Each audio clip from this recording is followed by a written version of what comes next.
Wandugu wapenzi, na sema kwanja hamjambo, fasi yote mnapatikana, zaidi nyinyi ambao mnazungumza lugha ya Kiswahili. Nilipenda kwa siku ya leo nikuje tena ajili niweze kuzungumza pamoja nanyi kuhusu jambo fulani fulani. Sitachukua muda mrefu, lakini napenda nilete yangu mafasirio kidogo tu kwa mambo ambayo yanakuwa kipitikana katika nchi yetu ya Kongo siku za leo.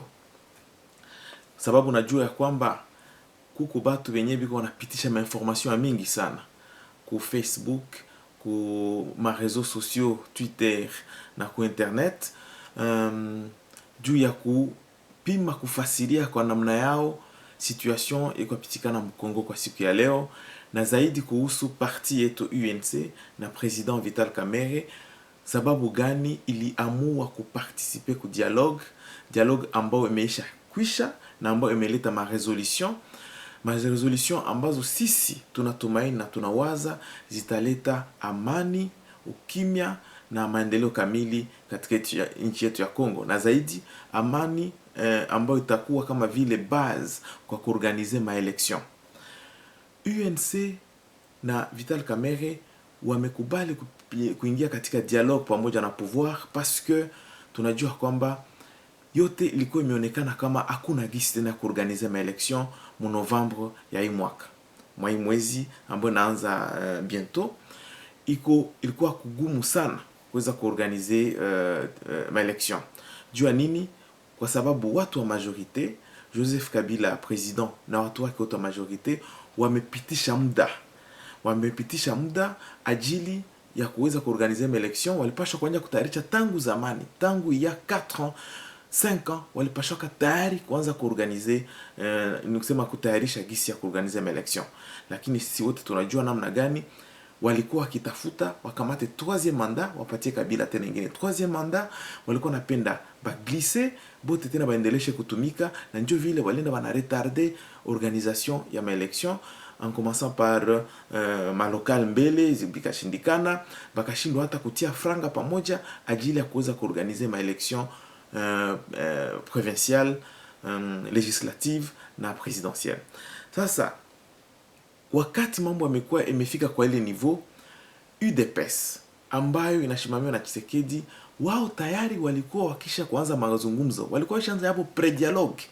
Ibiza, Nice, Mateba, Paris, nafasi zingine walikuwa wakikutanana kwa ufichi ajili ya kuangalia gisi pamoja na Kabila watakutanana, wataweza kusikilizana ajili waorganize dialogue ya wao kwa wao, na yenye tatuma pouvoir wagawanye majorité présidentielle pamoja na UDPS. Na hapo mmesikia tayari kwamba ilikuwa Felix Tshisekedi ndiye alikuwa kitayarishwa kusudi ya kuwe premier ministre wa Kongo.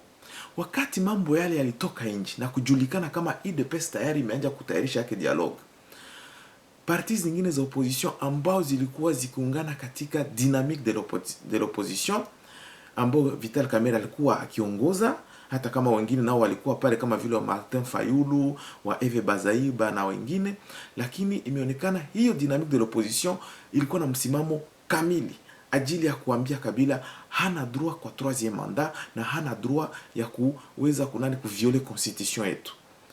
Na mnajua kwamba mu 2015 janvier du 19 au 25 mnajua mambo ilipitikana Bukavu, Goma, Uvira, Kinshasa, Bazaire, nafasi zingine ajili ya kuambia Kabila pas question ya kuchanger constitution, pas question ya referendum, tunapenda election ikuwe mu 2016 Novembre. Ile wakati UDPS haikufanya kitu ajili ya kusaidia opposition pamoja kuweza kupiganisha ile volonté ya Kabila kuendelesha 3e mandat na watu wa majorité présidentielle ya kubakia pouvoir. Mpaka wakati tunaona mambo yanaanza badilika, ndipo pale tumeona Moise Katumbi anaingia kwa opposition. Watu walikuwa wakisema ni kweli opposant ama hapana. Watu walikuwa wakizungumzia na kukua plus ou moins pas sûr kama ni opposant wa kweli, lakini wakampokea quand même, sababu alisema na nakuja kupiganisha Kabila sipige 3e penalty. Baada ya pale tukaona kikundi cha watu ambao wanaitwa wa G7, nao wote wanakuja mara moja mu opposition. Calcul zikaanza changer. Hapo ikaonekana kwamba kuna kitu ambacho inatayarishwa ambao population congolaise haijue. Na Vital Kamerhe ambaye anajua wale watu wote, alikuwa moja kwa moja akisoma nini iko objectif yao. Lakini wote wamepokelewa katika opposition, wameingia na kuanza kusaidiana pamoja na dynamique ajili ya kupose ya kustope troisième mandat ambao majorité ilikuwa inatafutia Rais Kabila. Hapo mambo yakiendelea mpaka wakati tulifika ku situation ya Genval. Situation ya Genval ndio ilikuwa imekuja kuharibisha mambo yote, sababu pale ilikuja kama vile inakuja kustope kazi za dynamique de l'opposition, kustope kazi za Front Citoyen 2016 ambayo ilikuwa kikundi ambayo ilikuwa ikichanga ba politiciens pamoja na watu wa société civile. Ile kazi yote ikakuwa stope, na ile mambo ya Genval pia ilikuja ajili ya kuweza kuharibisha maparti za nguvu za opposition, ikiweza kuzigabula, kutosha, kutia pesa kati yao, kukorompre ajili watu katika hizo parti waweze kutoka nje. Ile kufragiliser opposition, kufragiliser dynamique de l'opposition na kufragiliser Front Citoyen 2016, ndio ilikuja kuleta watu wengi kuanza kufikiria na kusema sasa tuko naenda wapi? Hapa tunaona sasa ya kwamba kuna watu wawili ambao wao wanapenda kupigania pouvoir, wakamate pouvoir kwa kupitia njia za kisiri. Na hiyo wakaonekana kwamba kama haupendi kuingia kushema ya Tshisekedi au ya Katumbi, manake uende njia zako. Ndio vile ilikuwa ikishaonekana. Lakini sio watu wote ambao wamekubali hiyo, sababu watu wengine wamefikiri heri amani katika Kongo, heri kuweza kufikiria wakaaji wote wa Kongo kuliko kufikiria ba individu fulani ambao wanapigania intérêt zao personnel na intérêt za watoto wao na intérêt za jamaa. Ndipo pale Vital Kamerhe pamoja na wengine kama vile Busa, kama vile Mwenze Kongolo na wengine wamejitia pamoja na kusema tutafanya je? Yetu sio kuweza kusema kila siku kuambia population ishuke dans la rue ajili iweze kupiganisha Kabila mubarabara, kwa sababu ilionekana moja kwa moja kama shida zinakuwa za nyingi, na wakati watu wanaenda katika barabara wanakuwa incontrole, wamoja wanapigwa masasi, wengine wanatumia muda hiyo ajili ya kuiba vitu vya watu na kuweza kupie.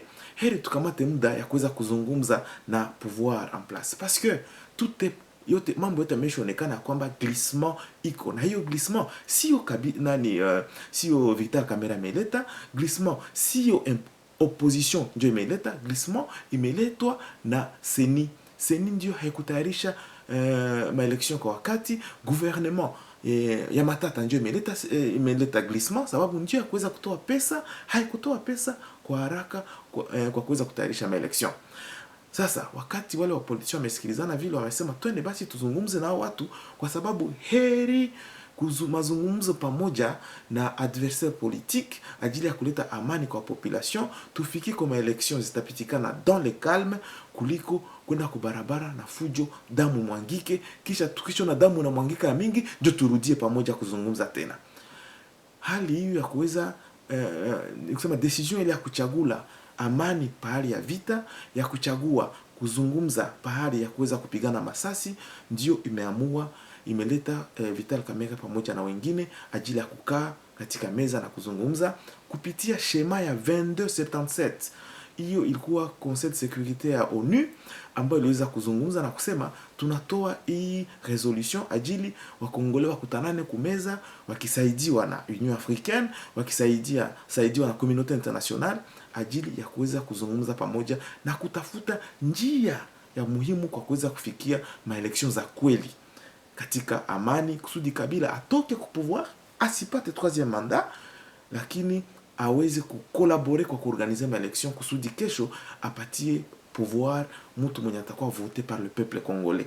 Na dialogue imetoa hizo maresolution zote, na maresolution zile zilikuwa entérinées kama vile mulisikia par les chefs d'État ba chef d'État ambao walikutana na Luanda, nao wameangalia zile maakoro, wanasema kweli hizi zinaweza zikaleta amani. Senko nayo imekubali kama zinaweza zikaleta amani. confession religieuse zimekubali kama zile maakor zinaweza kuleta amani, ila wale wote wamefungua kusema okay, hizi accord zikuwe wazi, zifungulie milango wale wengine wa rassemblement kusudi nabo baingie baweze kupata nao nafasi katika maakoro zile na kuleta yao mchango ya mawazo. Na ndio maana kila wakati imezungumziwa kwamba hata kama accord ziko signé, hata kama bientôt gouvernement ya mupya itaorganize maelection itatoka, lakini wamefungulia mlango rassemblement kusudi nao wakuje waweze kuleta yao mchango wa akili, wa mawazo na maproposition concrète sur comment tutaweza kuorganize maelection Congo bila fujo, bila mipanga, mikuki na bunduki na bila watu kuweza kufa. Heri basi tuweze kufikia pale na matumaini ni ya kwamba dans une année et 6 mois, manake mu avril 2018 kutakuwa élection présidentielle, législative na provinciale, na kama pesa inaonekana hata lokale tuweza kufanyika.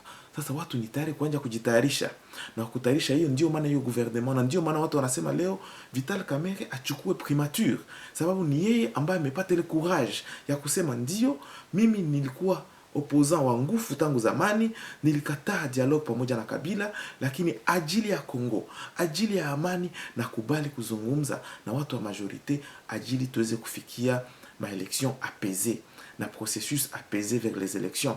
Na ndio maana Kamerhe kwangu mimi, kwa sisi watu wa UNC, tunawaza kama ni yeye ndio mtu ambaye anaweza kusauvegarder maaki za ile dialogue. Yeye ndio anaweza chunga ili mambo yote yaweze kupitikana vizuri na kufikia kwa maelection dans une année et 6 mois. Tusisahau ya kwamba wenzetu wa rassemblement wako wanatayarisha regime special. Wanasema eti mambo yote yaweze kuanguka, hakuna tena president, hakuna gouvernement, hakuna parlement, hakuna senat.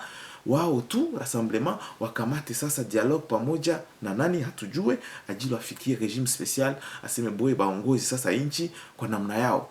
Mambo yale sio mazuri, sababu wanatafuta tu vita, wanatafuta confrontation na provocation na majorité présidentielle, ajili tu damu iweze kumwangika, na hiyo sisi hatuwezi kuisoutenir. Lakini tangu siku zilizopita tunasikia kwamba rassemblement inaanza kujirassembler na kuweza kufikiria ya kwamba tarehe ya le 19 Desembre na le 20 Desembre itapitikana bila fujo na katika amani, ajili pamoja waweze kuingia katika shema hiyo ya kuweza kusaidia inchi kupata maelection katika amani. Basi tusiachiliwe kupata mainformation za huku na kule ambazo zinakia kutudanganya. Kamerhe na jamais trahi, Kamerhe haiko traître.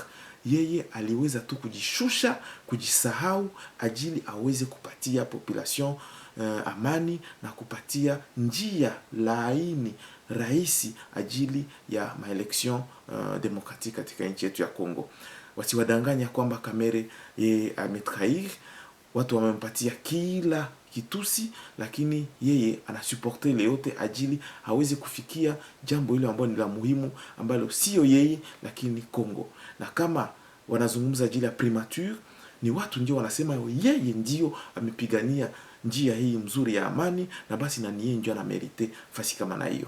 Tuendelee basi kumsoutenir na tusoutenir accord zenye zilitoka katika dialogue ile, ajili kesho yake tuwe na matumaini ya kwamba Kabila atarespekte constitution, ataenda na kuachia inchi amani na kukamata kazi zingine kama ni kusena avi au nini, na kuachia ule ambaye population itavote wakati na muda ya kuweza kuleta development ya kweli. Asante.